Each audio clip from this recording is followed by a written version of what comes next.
Today on the Break It Down show, we have a very distinguished guest, Lieutenant Colonel John Nagl. He's a hero. Absolutely he's a hero, yes. And it's easy to say anybody who serves in uniform is a hero, but John Nagl has affected thousands of lives. Thousands and thousands of lives. Tens of thousands of lives of military personnel and of civilian personnel wherever we are. That's right. He absolutely did. Made, guided, influenced policy decisions and practical delivery of policy decisions. Yes. Yeah, he worked for General Petraeus, General Mattis. Guys are both 4-star generals, and it was their job to turn the Iraqi campaign around, turn the Afghan campaign around. Both these guys are what's called the CENTCOM commander. Their boss is the president. There's nobody higher. Right. So they looked to John as one of the key guys to writing the manual that showed us how to flip those fights around. And I'll be damned if we didn't get a document in less than a year that enabled every commander since then to better understand how to do this war that we had never really fought effectively before. And that we had gone in and screwed up because we'd never understood it. Yeah. So yeah. After he came back from Iraq, he served as military assistant to then Deputy Secretary of Defense Paul Wolfowitz. I mean, he's a heavy hitter. There's no doubt. He's a Rhodes Scholar. Yeah. You know what a lot of civilian folks don't realize is the amount of value the military places on education and its leaders. And a leader, I mean NCOs, officers across the board. And he went to Oxford not once but twice while in uniform. Yeah. Started out with a degree in international relations at West Point. Right. Graduated near the top of his class, Rhodes Scholar, went to Oxford, eventually earning a master's in philosophy. He also has a master's in the military arts. So he's got 2 master's degrees and then went back to Oxford and got a PhD. Yeah, he's truly an American hero in the sense that he had the horsepower to do anything he wanted. Right. I mean, could have gone the Ivy League route, could have been you name it. Yeah. I mean, look, if you're going to go to West Point as a kid, you have to stand out, not just in your school, but in your district. There aren't 3 people in a district that go to West Point. Here's the thing about West Point that a lot of people don't know. It's free. It's free. Yes. For them to identify you as having the makings of a West Point man, it's big because they're not just saying, yeah, we'd like you to come to West Point. Yeah. They're saying we'd like you to come to West Point and we're paying for it. Yeah. And then he went and fought in the Gulf War. So not only is he an academician, he was a combatant commander, running tanks around, killing tanks, killing tanks. And those guys all did a great job. I mean, they wiped out the Iraqi tank force in hours. One stat that I enjoyed was that the Iraqi military went from the 4th largest army in the world to the 2nd largest army in Iraq in a matter of 10 hours. You could also say that they went from the 4th largest army in the world to the largest track team in the world. You could say that. It's one way to do it. Either way, he's our guest today. And I'm super stoked about this because this reflects a lot of my work with the stuff he's done. And I can't wait to compare notes as a guy that wrote at the theoretic level, the doctrinal level, and compare notes to what I saw on the ground, because what he's trying to give us the guidance to do is impossible. It's impossibly hard to do. I got to, there's good and there's bad within that. And I can't wait to have that conversation with him. Also, we speak so highly of his military accolades, but he's just a great man. Yeah. He's the headmaster at a school that prepares young people for the upper echelons of leadership. Yes. And he is the most sincere guy that you could meet regarding his desire to serve our country and our country's young people. Have you noticed the theme between the people that we have on this show, regardless of what they do, whether they're an author, a warrior, a musician, they're all humble. And you just can't get John to say, I was the king of it. Nope, won't do it. And I've got to say, I know he's going to promote the book and everything, but I can easily see us getting away from that. So you've got to do yourself a favor. If you're interested at all in what's happening in foreign policy and how the military plays in, you've got to get a copy of his book, because it really is excellent at breaking down that time, what it meant to write that book, and how it helped commanders turn a fight that we were literally losing into something that Iraq had a chance. So the book that we'll be talking about today He's got a couple, but the book we'll be talking about today is called Knife Fights, a Memoir of Modern War in Theory and Practice. It's a brand new book. You can go to your local bookstore and pick it up. And I really suggest that you do it because even if you're not a military enthusiast, it's a great read, and he gives a terrific understanding of what it takes to go into a culture that is other than yours and get through to the people. It's not just a book about fighting. Right. It's not just a book about war. Right. It's a book about merging cultures and understanding the good that we all want together for ourselves, for each other. Learning from history, learning from former insurgent fights. If you want to have a better understanding of what it really is, the time it takes to do this stuff, you don't just show up and 4 years later you're done. You know, why you have to stay. It's covered in the book, and it's excellent. So go to the Amazon link on our website and buy it there. Just click through breakitdownshow.com to Amazon. It doesn't cost you any more money, doesn't do anything except let Amazon know that you got there through us. And we appreciate it because we get a little kick. We get a few nickels in the process. Yeah.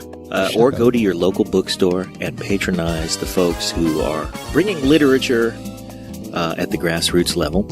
And here it is, our interview with Lieutenant Colonel, Headmaster, Dr. John Nagl. What do I call you, sir?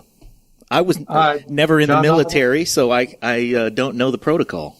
John Nagl is fine. Headmaster Nagl is fine. Dr. Nagl is fine. John is fine. That's a lot. Any of the above. Terrific. And you can rotate. You could set up an app that shows which title to get. Which one's up next? Yeah, that's right. And I'm a professor as well, so I've just got titles falling out of my ears. Yeah. And a list of stuff. I mean, we can say during the course of our conversation that you literally wrote the book on military professionalism. Certainly a book. Yeah. Certainly a book on that, if not the book. Yeah. So, as you transition to life as a headmaster, having retired from a distinguished military career, how does that work? I mean, you have a great gig now, but it seems like academia is a little different from a military career. Is that not true? Well, I think you're overstating the success of my military career. For a soldier, I was a very good scholar. We're finding out now, for a scholar, whether I'm a good soldier. So I spent much of my time in uniform actually in school or teaching school. I spent a number of years at Oxford getting degrees, some years teaching at West Point. And I'd always planned to have three careers: a career in the Army that included some scholarly stuff, a career in Washington in doing policy things, and then ultimately ending up as a college president or as a college professor. And I've roughly followed that plan. My Washington tour was a little shorter than I predicted it would be, but that was the decision to leave the Center for New American Security, which I ran for 3 years in partnership with Nate Fick, and take a history chair at the Naval Academy, was in some ways too good of an opportunity to pass up. It was also, frankly, an opportunity to spend some time getting to know my son while I still had him at home. And I talk in Knife Fights about some interventions my wife made to help me prioritize what I was going to do at different phases of my life. I think with as much forethought as went into your planning of three careers, you'll probably end up saying, or I hope you end up saying, that her interventions were key to a happy life as much as your plan was key to a successful life. I have, in every case, the interventions she has made have led me to make decisions that I think have improved my quality of life, if not necessarily my broad policy impact. And so I think I'm having a narrower, but I hope deeper impact at the Naval Academy, where I got to influence a middling number of students, but some of them influenced pretty deeply as I mentored them in scholarship competitions, something I continue to do with some of my former students. And now I've got 1,000 boys, 250 faculty members, although I am to influence and inspire toward lives of purpose and of meaning, but also still have the opportunity through publishing, through public speaking, through podcasts with my friends to spread policy ideas fairly broadly and hopefully to influence national level conversations. Well, we certainly came to you to talk about your book, Knife Fights, a Memoir of Modern War in Theory and Practice, that fresh out this year, and very, very interested in your path as you describe it. So how old was your son when you started making decisions that you needed to connect with him a little more than you had forethought when you laid out your roadmap? So I left the Center for New-American Security and became a professor at the Naval Academy in January of 2012. Jack would have been 11 at that point. But honestly, my decision to leave the Army 3 years earlier in 2008 was also driven by, in no small part, by a desire to be a better father. I think I'd been a pretty good Army officer. I'd been a good public advocate for a counterinsurgency strategy in Iraq and Afghanistan.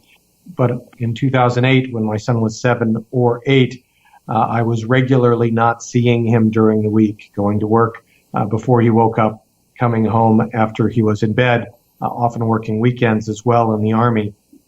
I don't want to sound like a martyr here. Many people have made far greater family sacrifices than I have, but I do just have the one son. And he was growing up fast. And one of the joys of becoming a history professor and now a headmaster has been getting to know him as a person and hopefully build some bonds that will endure for the generations I hope he still has in front of him. Yeah, it seems that you made that realization in the nick of time.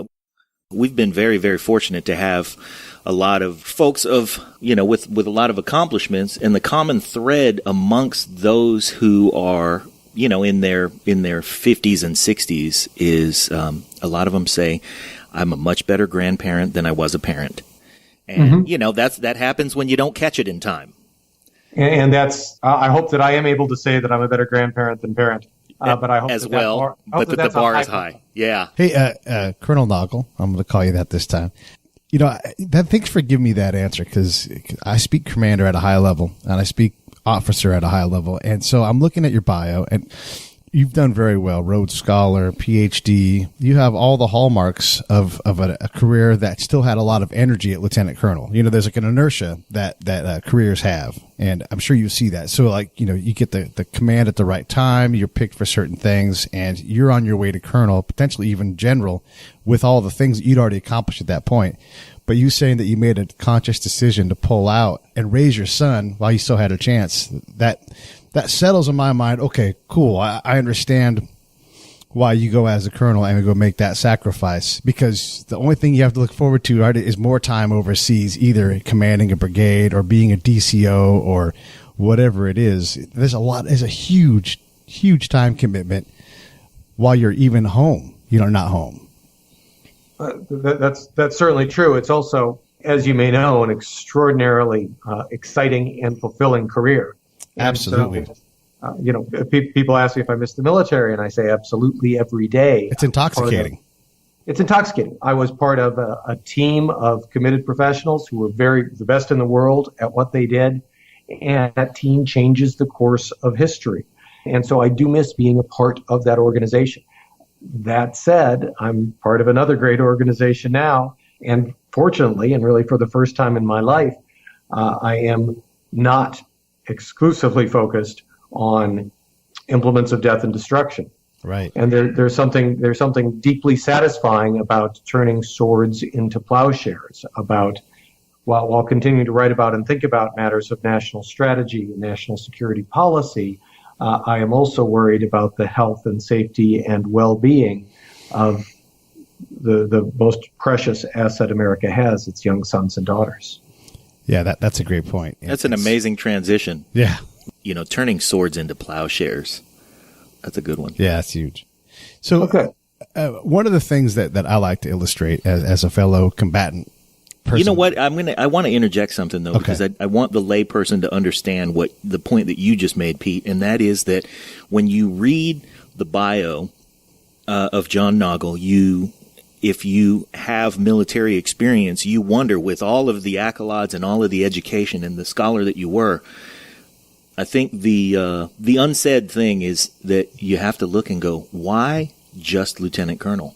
Why not, why didn't you become General Nagl? And that's the question that was answered by your comment about your decision to leave the military and raise your son, because it seems like you would have been on that track, and that your military career could have gone as far as you'd wanted it to go. Yes. And that it was your choice to say, I have another priority. You said that way better. And he's 9. Yeah. So we all leave the military, you either walk out or they carry you out. I preferred to walk out. I felt enormously proud of my military career, delighted to have had the opportunity to work with so many people who remain some of my best friends on the planet. And I do miss serving in uniform. But it was the right decision at the time for my family. And I like to think that I continued to have some degree of influence in national security issues, and still do. I'll let others judge whether I actually do.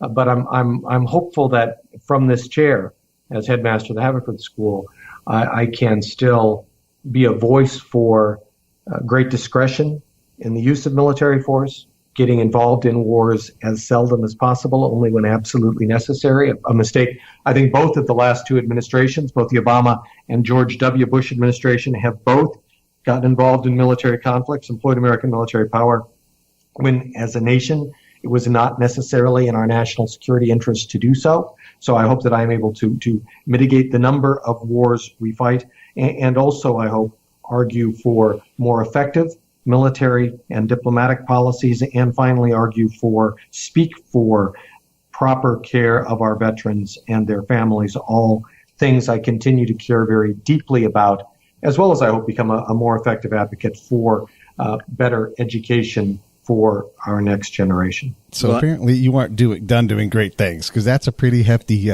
toll to put on yourself. That's impressive. Yeah, I appreciate that you have that list of things to accomplish, and I hope that you get a whole lot done in each one of those arenas. But along those lines, if you look back at, and as you point out, we'll see whether or not you were right about all of the things that you wrote about.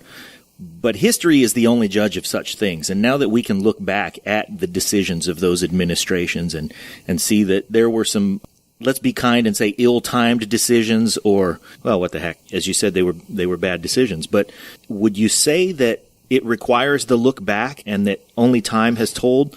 Or do you think that both of those administrations, or either of those administrations, were forewarned and perhaps went a different direction in haste? I think that this is actually a really clear case where we don't have to wait for history to be written. So it's pretty clear to me that the invasion of Iraq in March of 2003 was unnecessary. Even if Saddam Hussein had weapons of mass destruction, as we then believed he did, he could have been deterred. Nation states can be deterred by other nation states. We've run this experiment with the Soviet Union. It works.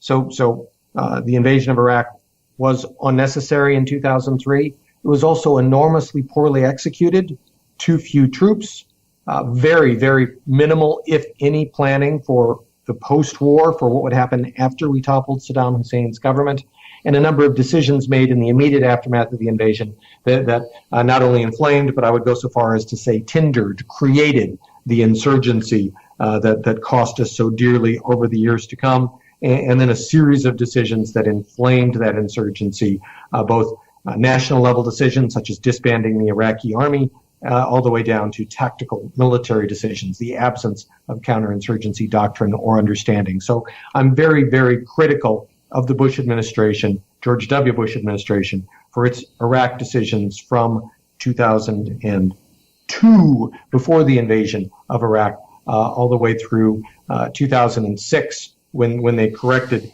in a major way, replacing Secretary Rumsfeld with Secretary of Defense Bob Gates, replacing General George Casey with General David Petraeus in Iraq, implementing for the first time a counterinsurgency strategy in Iraq. So I think that history has been written. I think that judgment is pretty clear. Do you think those replacements happened far too late, or that General Petraeus, for instance, was still preparing as he took over?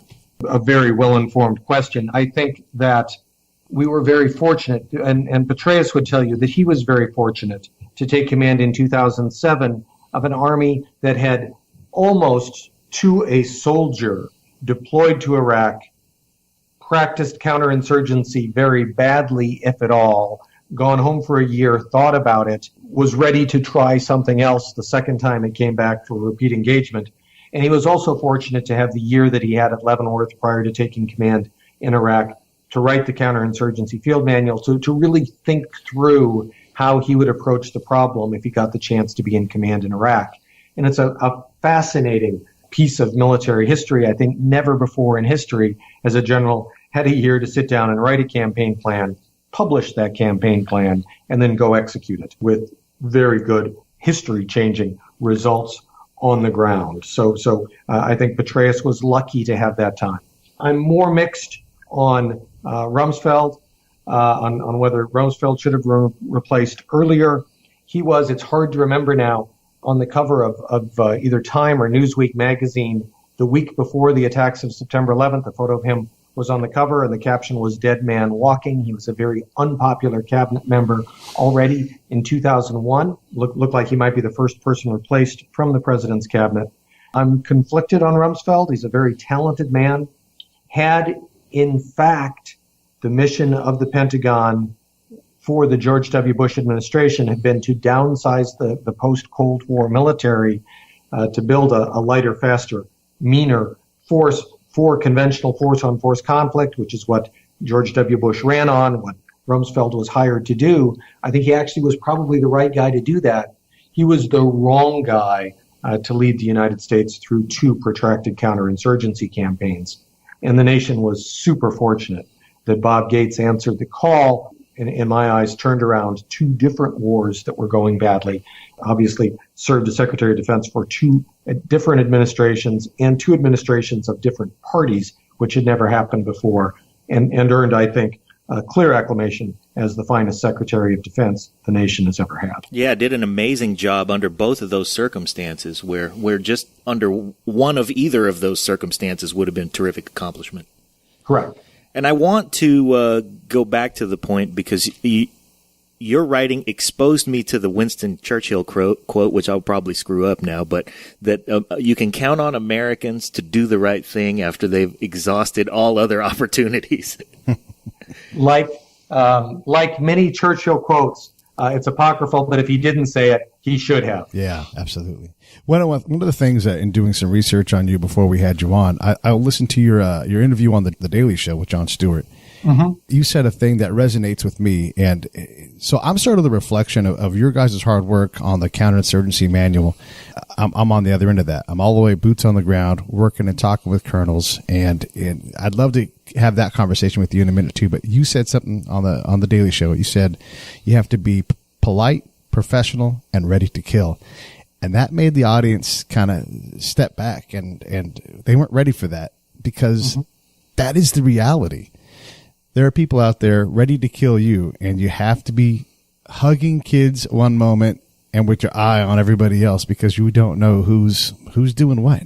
That's what makes it, and I'm glad you call it a war at a graduate level because that's what makes it so hard. This isn't tank-on-tank fights, and you know the tank-on-tank fight well.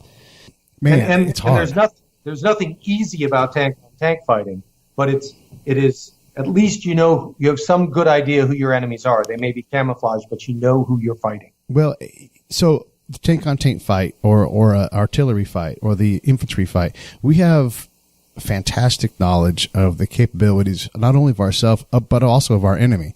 And I can tell you the maximum effective range of any number of weapon systems, M16s, M4s, the 50 cal, but I defy anybody in the military to give me the same level of detail on how to establish rapport in a repeatable and testable fashion so that, and the military, Army in particular, says train to standard. So when we have to do this counterinsurgency stuff, we have to be able to establish rapport.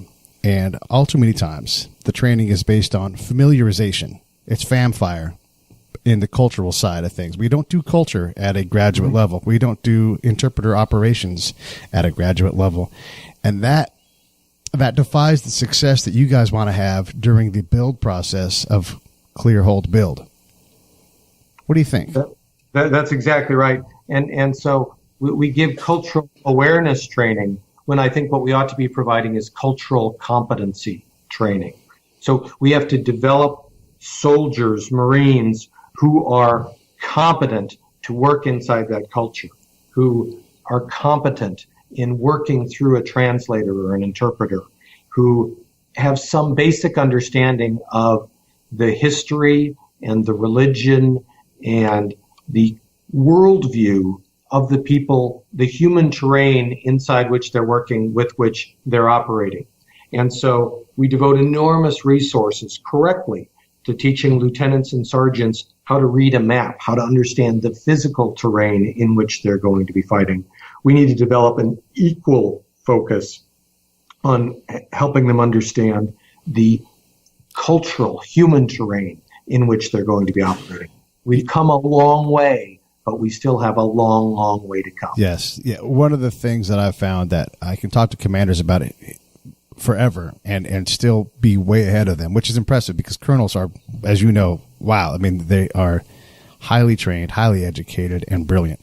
But and enormously handsome. Love that part. Well, there are exceptions to that, but present company, I guess, excluded.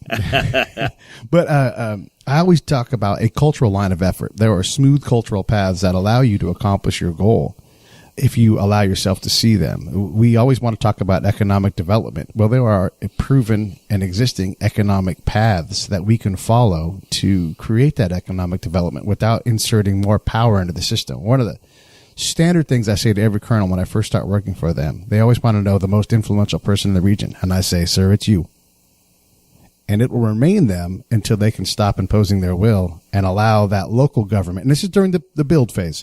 They have to surrender that. And I've heard it's almost as if we have to flip a switch and allow the fledgling government to fledgle and fail a little bit so that they can learn the lessons and we can stop and watch how they solve problems and work as if they are the commander. Well, you guys are talking about a debate that you can have at West Point or at Wharton. The difference is in business or in combat, you're talking about the development of, if I may paint with a broad brush, soft skills versus hard skills. You, like you said, Pete, you can quantify, there are this many guns over there pointed at us and this many of them can fire a projectile that'll reach here. It's a little more difficult to quantify the social obstacles, how many of them there are, how to most effectively combat them, where to aim the social gun, so to speak. And is it that from your perspective, John, do you have insight that you can share with us about your feeling as to whether or not when we deliver cultural insight to our soldiers, where do you aim it? I mean, does it trickle down from the higher ranks? Do you go straight to the boots? What's the formula? So we don't know the formula yet, unfortunately. The direction really has to come from the top down. For instance, during the surge in Iraq after General David Petraeus took over, he received indications that the Sunni tribes in Al-Anbar were contemplating the possibility of stopping their fight against us and turning against al-Qaeda in Iraq with us, a common enemy.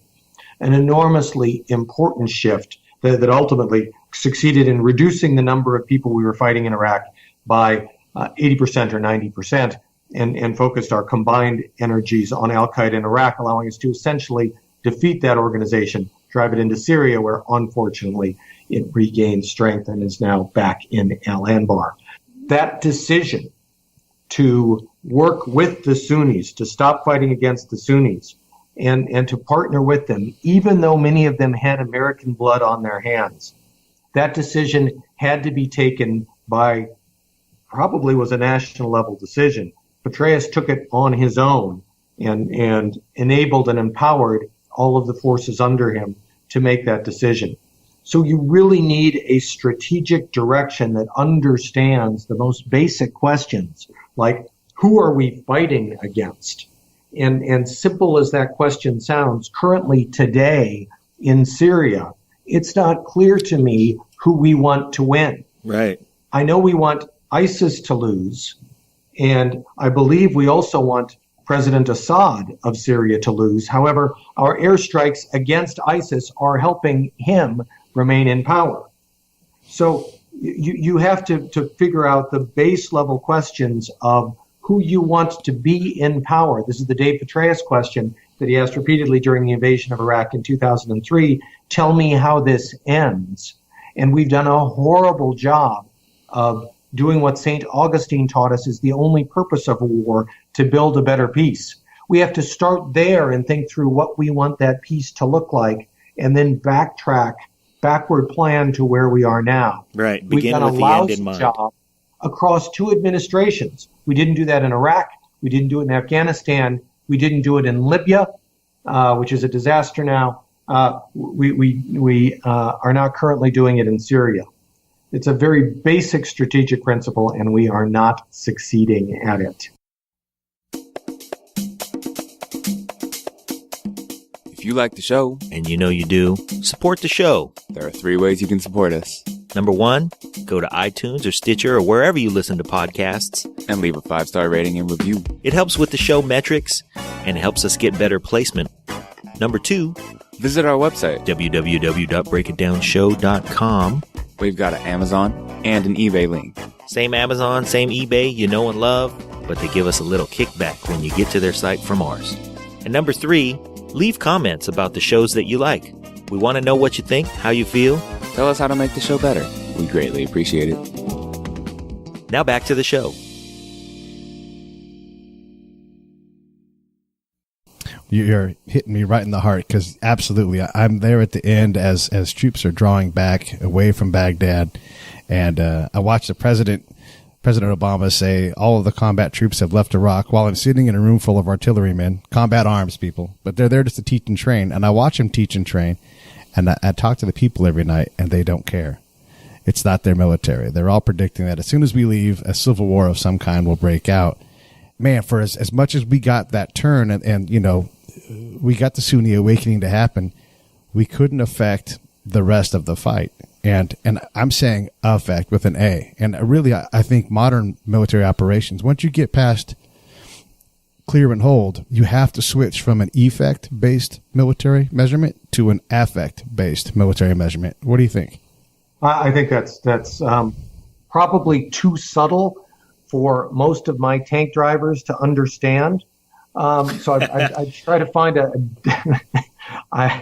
sir, why are you talking funny? Yeah. I try to, I say that with enormous respect for my tankers.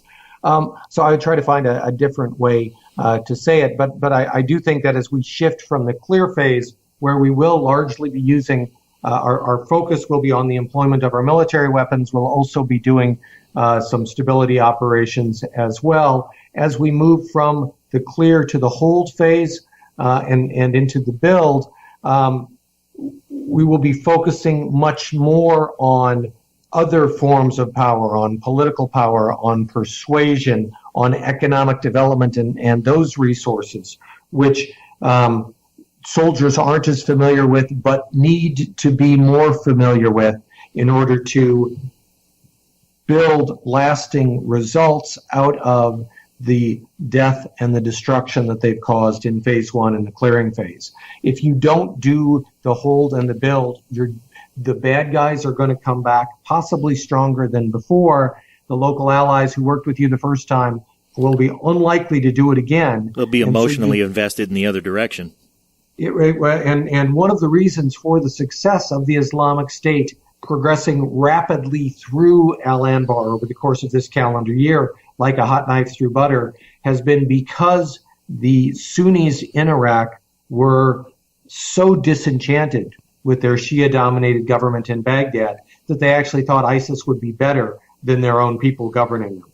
It's turned out not to be true. I think many of them now regret that choice, but that's how lousy a job their government was doing at taking care of them, and it's part of the price we paid for withdrawing our troops. We also withdrew the political leverage that comes the political intelligence that comes with having American boots on the ground. And we are going to be paying the price for that mistake. So I earlier criticized the Bush administration, justly so, I think, for getting us involved in Iraq in the first place in 2003. I'm slightly less critical, but I'm still very critical of the Obama administration for making the unforced error against very good military advice of pulling all American troops out of Iraq at the end of 2011. The Joint Chiefs, myself, many others predicted that al-Qaeda in Iraq would come back. The Sunnis would be disenfranchised by the Shia. And the good news is we were right, and the bad news is we were right. Wow. Yeah, that's true. And again, as a guy that was there at the end and watched these things happen, I would tell you that almost for sure, even if we left a force behind, this same thing was going to happen because we had failed the Iraqis earlier in how we can teach and train these guys all we want. We're teaching and training them right now. And you and I both know if we go there, we're going to watch American troops teach them sand table drills, or they're going to teach them how to land nav on a map, skills that they simply do not need. I don't ever see a lieutenant in the Army go on a combat patrol, refer to a map. They might have Blue Force Tracker, but they're just looking to see where the people are in the area. They aren't actually navigating. So the skills that we think are important, that sergeant majors, and God bless the sergeant major, we love those guys, but we don't need to teach them sand tables anymore. We need to get past that and get them to a higher level. And we don't need to build NCO academies to do something that's culturally wrong. So how do we improve that? It's that cultural intelligence that we lack, but I see you nodding. I'm going to shut up. Go ahead. So it's that cultural competence that we talked about earlier.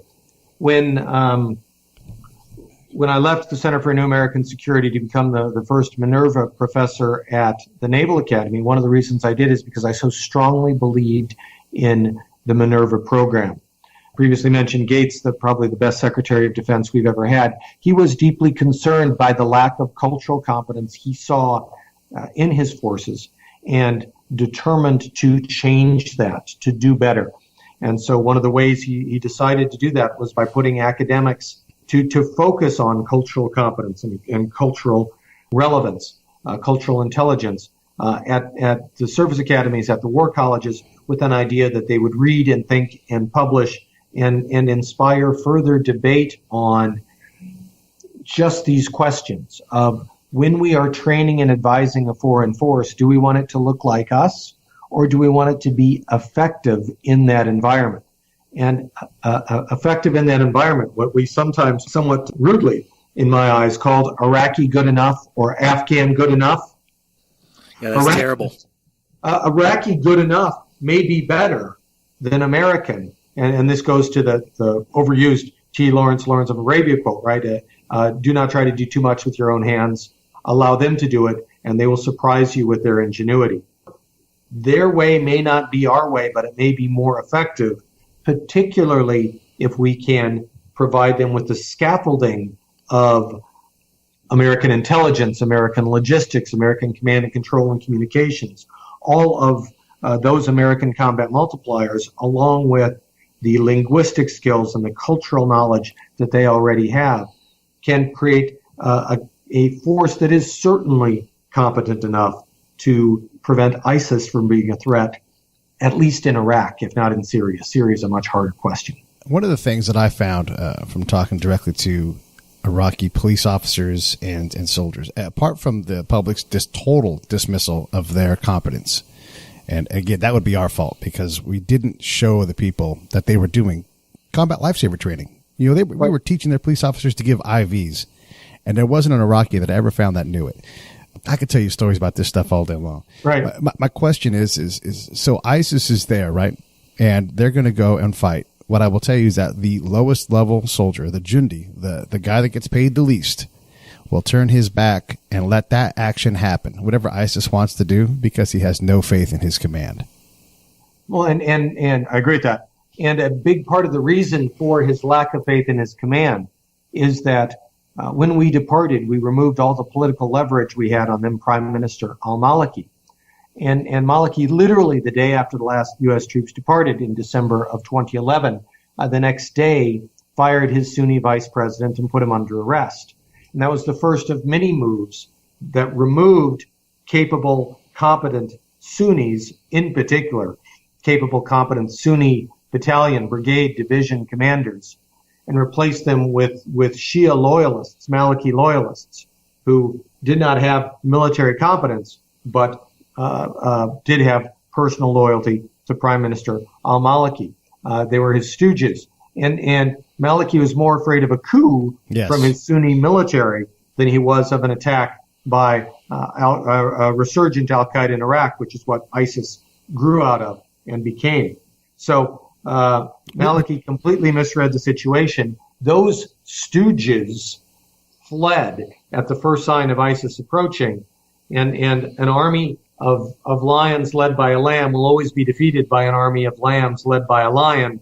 In this case, pretty good enough for Iraq. Iraqi good enough troops were abandoned by their commanders. The defenses of Al-Anbar unhinged by the cowardice of Maliki appointees, a big part of the reason for the success of ISIS over the course of this year. I would even say that Maliki also had, and much like our system, he was in charge, had the ability to change things to favor his party, and was almost required to do that, not only to protect from a coup against Sunni people, but also to pay the bill with the Shia folks as well. That was almost inevitable. I've heard a number of Iraqis talk about that, how he was going to continue to populate the government with Shia people. Even the Shia residents that I talked to said, we don't have all of the people that we need to have in our side of the this is not a religious fight. This is a political fight. On our side of the political spectrum, we didn't get the good education under Saddam's reign. We don't have these people. We need some of these Sunnis here because they've been to London and they've been to college. And it always surprised me to hear them say that, where this isn't about religion. This is about who's capable. And the guy that you guys picked to be mayor of this region is a shoemaker, and he's an idiot. The guy that used to be, you guys don't even talk to him. You don't even know he exists, and he would love to do it. We would love to have him do it. And this is Sunni and Shia conflict being erased because this guy has the capabilities and the faith of people across faith. He had their buy-in, and we couldn't ever see our way to understand that. And the political strategy, the stories you tell are very similar to the stories out of Vietnam.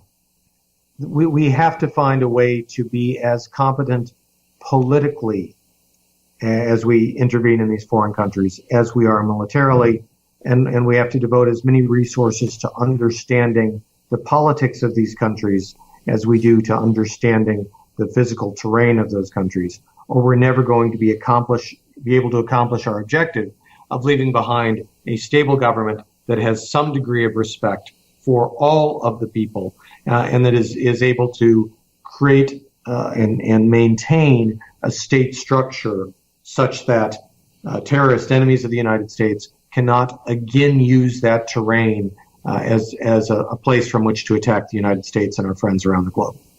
Well, that's the scaffolding of American intelligence that you speak of.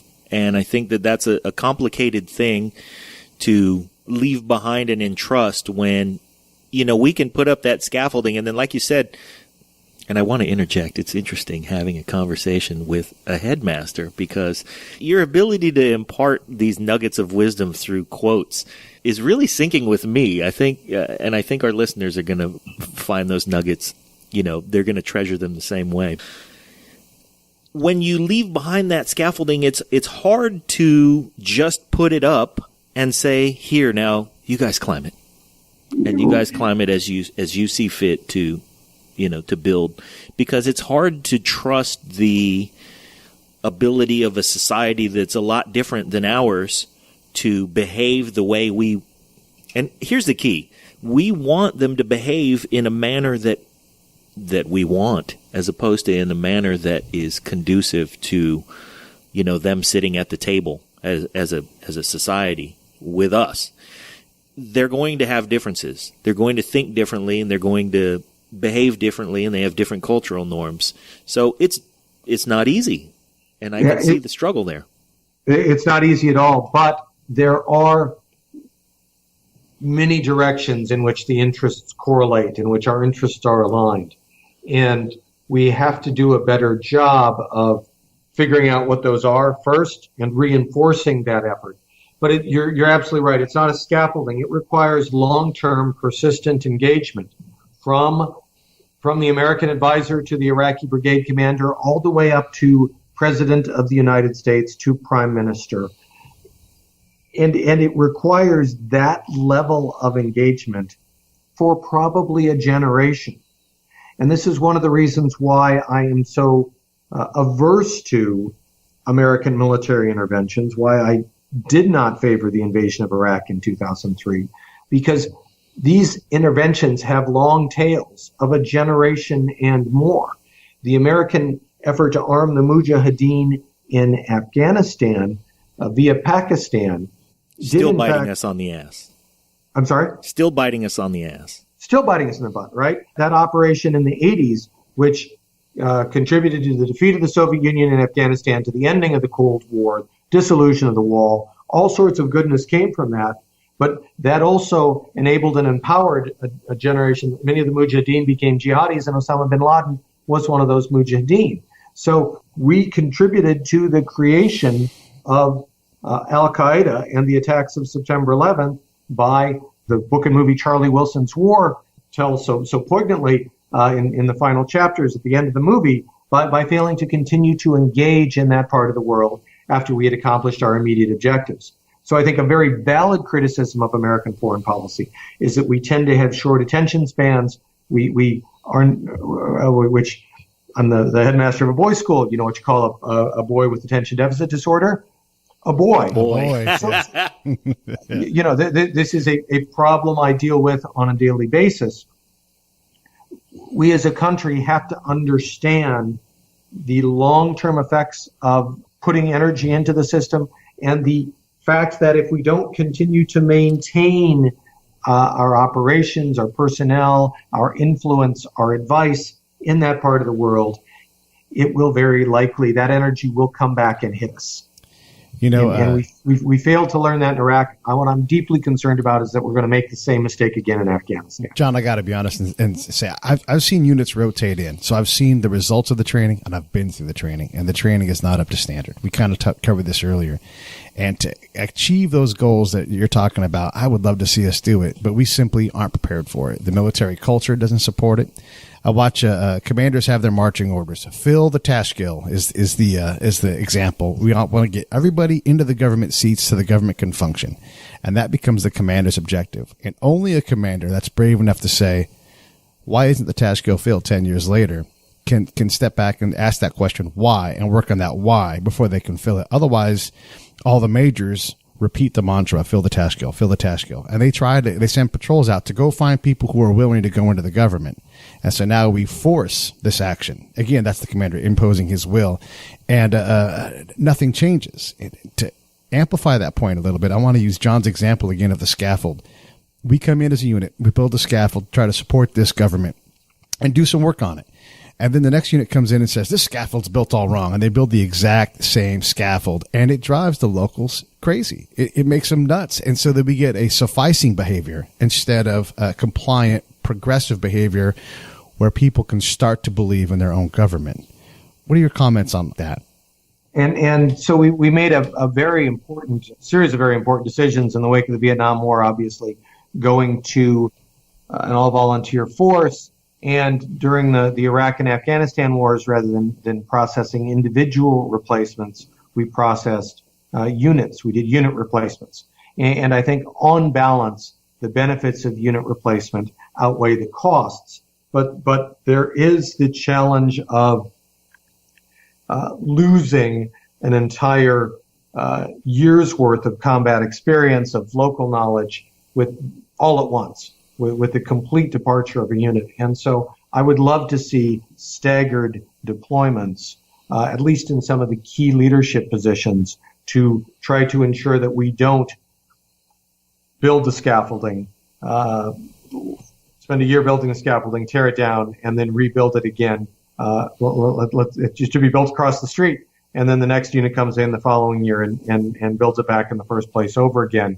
There's a way to maximize the effectiveness of our forces, to keep cultural and regional knowledge on the ground more effectively than we have now. We have to be more creative in our personnel policies, in our rotation policies, in order to maximize the long-term effectiveness of our efforts. I agree with you there. And one of the things that David Kilcullen, who's a coin expert, I think where he gets wrong, and we can say this now because we've got some years to look at it, and I've got enough deployments to say it's not 3 months of getting settled in. And there's literally 3 months a battalion commander has to really create an effect. The rest of the time, he's either moving in, figuring out what the heck is going on. Like as an advisor, I can't even talk to the guy. I can't even approach him. I've got to talk to a captain and then finally earn my way in. It takes me weeks to do. I know the process.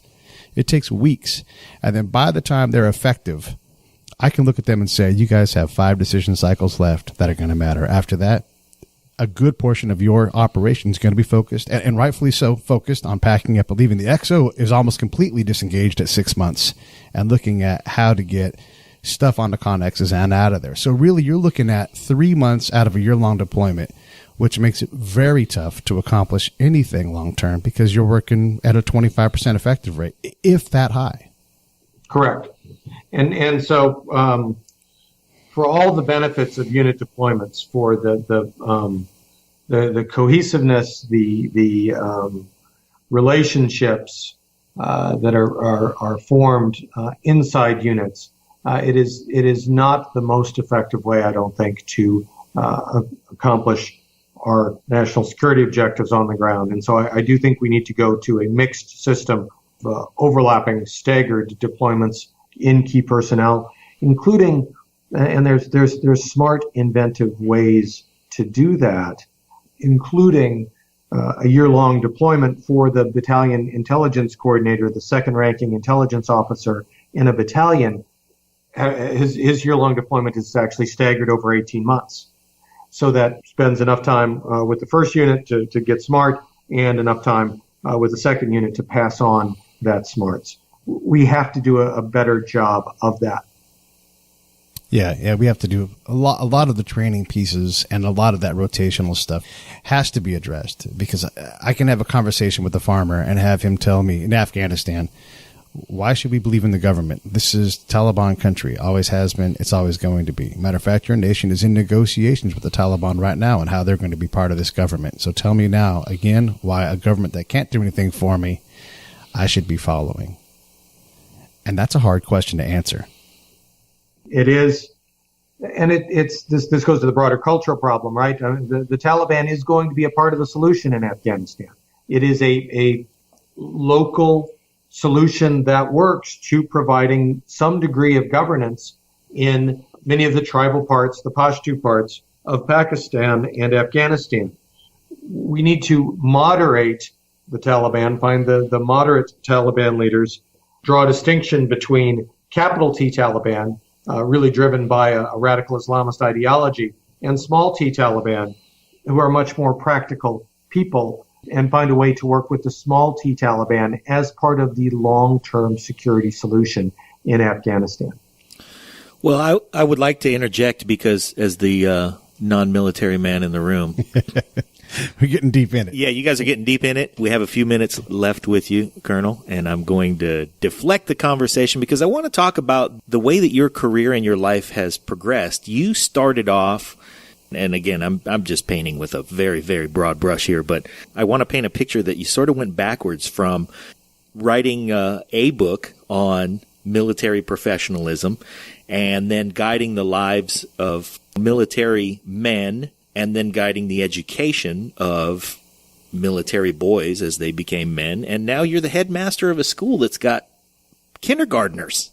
It does. It seems like you've gotten closer and closer to the roots in your ability to affect how we behave and how our young men and young ladies take in information and process it and go out into the world and do good things. And here you are now at Haverford School. What is that like, and how has your military training and your education leading up to being headmaster there affect your ability to deal with kindergartners?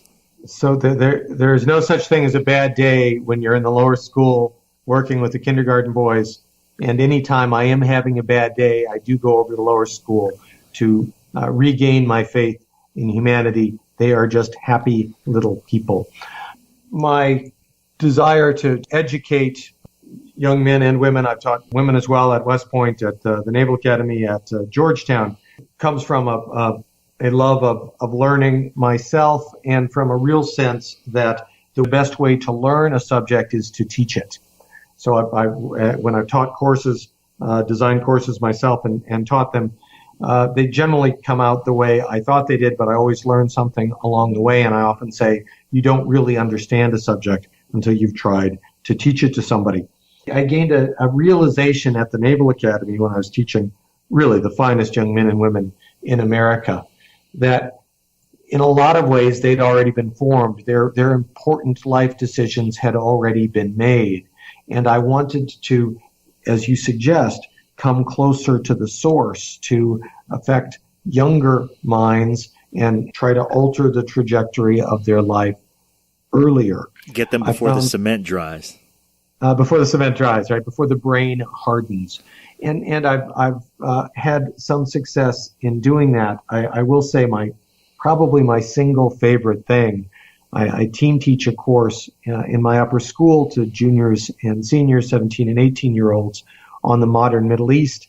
My compadre in that is a Naval Academy graduate, a former Marine veteran of Al Anbar. So it's tough team teaching with a former Marine. You have to speak really slowly, very small words. But it's a joy to work with him, a young teacher, to teach that young teacher, and to learn from that young teacher, and also to work with the young minds.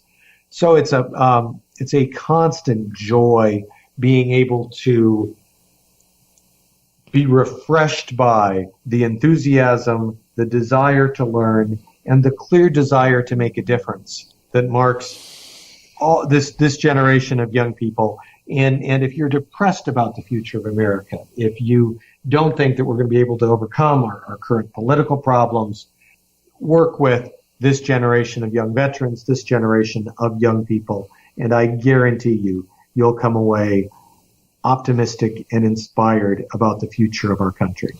I appreciate you saying that so much. Yeah, John, I even want to go a step further, and I know I'm critical, and you're critical of some of the things that we've done, the decisions we've made, but what the civilian folks don't understand and what they don't see is what it's like to be in a brigade staff room in particular.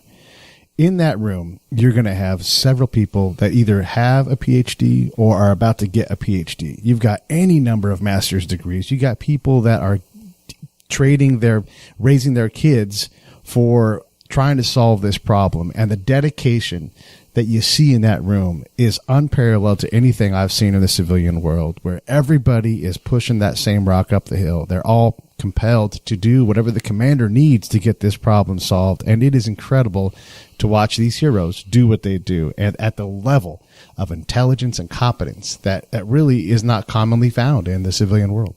And I'm going to add that, I'm from California, and we're famous out here for leaning to the left. And I think if I may speak for the left, and I don't often do that because I'm not qualified to do so, but if I may speak for some of my left-leaning neighbors, that is the biggest lesson that the military can offer us in the way that we operate as a society, and that is to band together and push the rock up the hill. Absolutely couldn't agree more. So the teamwork, the sense of shared mission and purpose, and all uniting behind a common goal is something that I immensely valued from my military service. It's something that I see here in my school. We're not defying death on a daily basis, but we are all working together to perform a mission that we believe in. And it's one of the reasons I think so many military professionals, military leaders, end up serving in education. My best friend, Paul Yangling, left after a distinguished military career, is now teaching social studies in an international baccalaureate program in a high school in Colorado Springs. There are lots and lots of us who find the same sense of purpose, the same enjoyment from working with young men and women in a school, in a college, that we did in our military units. Well, being that you're from Pennsylvania, I'm going to ask, is your friend the heir to the Yuengling beer empire? Sadly, he has no connection. Boy, did he screw that up? Sadly. But as a guy who just moved to Pennsylvania a little over a year ago, I have to say what a wonderful thing it is to have such a good beer, Yuengling's, damn good beer on tap pretty much every bar in this town, in this state. The great sadness of Pennsylvania is they don't sell beer in grocery stores. That is terrible. And it's terrible. I fought 2 wars for this country to prevent this kind of thing from happening. For crying out loud. For crying out loud. All right, I'm very hopeful. We just had elections here. We've got a new governor here in Pennsylvania. I am enormously hopeful that this tyranny will be overturned. Right. And communism will not triumph, and we will be able to buy beer in grocery stores here. Well, we will definitely lock arms behind you and help you push that rock up the hill. Another thing we need to address too is the role of the headmaster in every movie I've ever seen. You guys are evil. We need to write a story where you just get to be you. You're a solid dude taking care of kids. And you're like, I'm having a hard day. I'm going to go see the kindergartners. That guy's never portrayed in the have movie. you read such and such book? No, I don't know if I've read that book. It's the one where the headmaster is kind and benevolent. we want to see that. That one. Where he shapes lives and improves things, and inspires leadership. Yeah. As a man who's new to this profession, I have been reading into the literature of headmastership. The books, many of the headmaster books are behind me on my shelves. The most famous one, almost certainly, Goodbye, Mr. Chips. A wonderful story, but in almost all of these books, the saintly headmaster dies at the end. And I'm like, really? Wow. Come on. I was in a dying profession last time. I'm really looking forward to one where I live a long, happy life, working with these great boys and they're wonderful teachers, and as you say, both educating and I hope inspiring them to lives of meaning and purpose and fun. Well, so our listeners can most benefit from your contribution in your career. We want them to do a couple of things. First of all, go buy and read Learning to Eat Soup with a Knife, Counterinsurgency Lessons from Malaya and Vietnam. That's your book that came out in 2003? Initially, I think in 2002, but close enough. Okay. Close enough. When you're paperback in 2005, buy the paperback; it's cheaper. Okay. At a local bookstore. We like to push local bookstores. Yeah, I approve. And then go buy Knife Fights, a memoir of modern war in theory and practice. And that book came out just this year. It did, just last month, in fact. It's been read by dozens of people. And if you're so inclined, take a look at the Haverford School and contribute. And if you're in the area, send your kids there for a great education and inspired leadership. And I want to thank you on behalf of our listeners and on behalf of myself for the time that you've given us today and the insight that you've given us. And I want to sign off by saying thank you to, let's go down the list. Doctor, professor, headmaster, lieutenant colonel, Rhodes Scholar, combatant commander. Hey, we can keep going. We can't keep going. There's a whole lot of them. Yeah. That's more than enough, gentlemen. It's been a huge pleasure. It was an honor to serve this great country, and it is a privilege to serve these great boys. John Nagl, thank you very much. Thank you. Thanks, guys. Appreciate it.